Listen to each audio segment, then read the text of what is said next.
Yesterday marked the third anniversary of the date when the Taliban seized power, and it's a sobering reminder of the dramatic shift in Afghanistan's political landscape.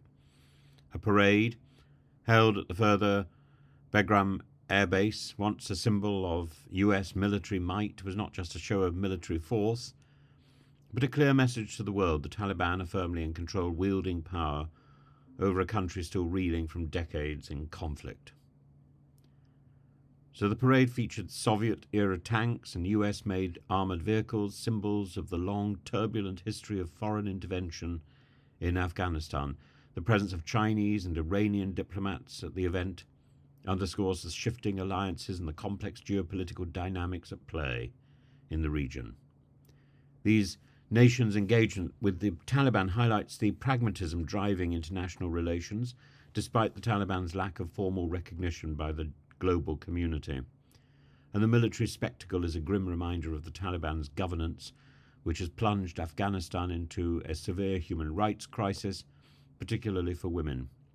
Since taking power, the Taliban have reimposed their draconian laws that have all but erased women from public life. Women and girls have been systematically excluded from education, employment, and even basic freedoms, leading to widespread condemnation from human rights organizations. The words of Medina, a former university student, are quoted in a newspaper this morning, poignantly capturing the despair felt by many Afghan women. 3 years have passed since the dreams of girls have been buried.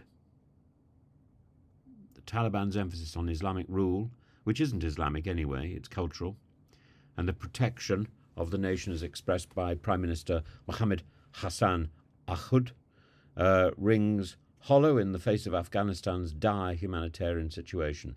Despite claims of improved society, the country remains under the threat from groups like the Islamic State, and the economy is in free fall, with nearly 24 million people in need of basic human assistance. The parade therefore feels like a theatrical display and a pastiche, a sort of a disguise of the reality, rather than a genuine celebration of stability and progress. It stands in stark contrast to the chaotic and tragic scenes that unfolded in Kabul 3 years ago, as the US-backed government collapsed and the Taliban seized the capital. Remember Dominic Raab, the UK Foreign Secretary, who was notably absent from his post during the critical days leading up to Kabul's fall, while he was vacationing in Crete. Extraordinary. Lying in Hania, slapping on factor 8, while real people got on with the job. And we've still left so many people in Afghanistan who had helped the British military. We've left them to their own devices because of our stringent and unfair immigration policies. We made promises, we didn't keep our word. How does that look for Britain on the international stage, that we cannot be trusted? Dominic Raab's failure to immediately return to his duties was criticised as a dereliction of responsibility, symbolising the West's broader mismanagement of the withdrawal. His behaviour during the crisis was emblematic of a broader failure of leadership that left Afghanistan in the hands of the Taliban, the whole reason the people were going in to fight Afghanistan in the first place, a regime that continues to commit serious human rights violations. Raab's lack of urgency and foresight has been widely condemned, not only for the personal tragedy it represented for many Afghans desperate to flee, but also for what it revealed about the West's disengagement from the realities on the ground. The huge number, 450-odd British soldiers who died in Afghanistan for what? To pay for Dominic Raab's sun cream factor.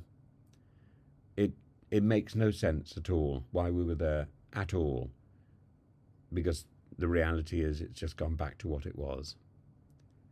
Dominic Raab's decision to remain on holiday while Kabul fell is the biggest symbol of the West's broader failure in Afghanistan, a failure to plan, a failure to anticipate, a failure to protect those who had relied on the promises of support.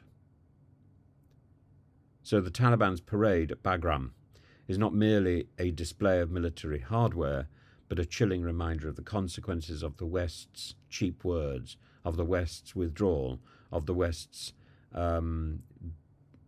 disregard of the suffering of the Afghan people. While the Taliban celebrate their victory, millions of Afghans face an uncertain and a bleak future. The international community should not turn a blind eye to the Taliban's actions and must continue to advocate for the rights and dignity of all Afghans, particularly women, who've borne the brunt of the Taliban's oppressive regime.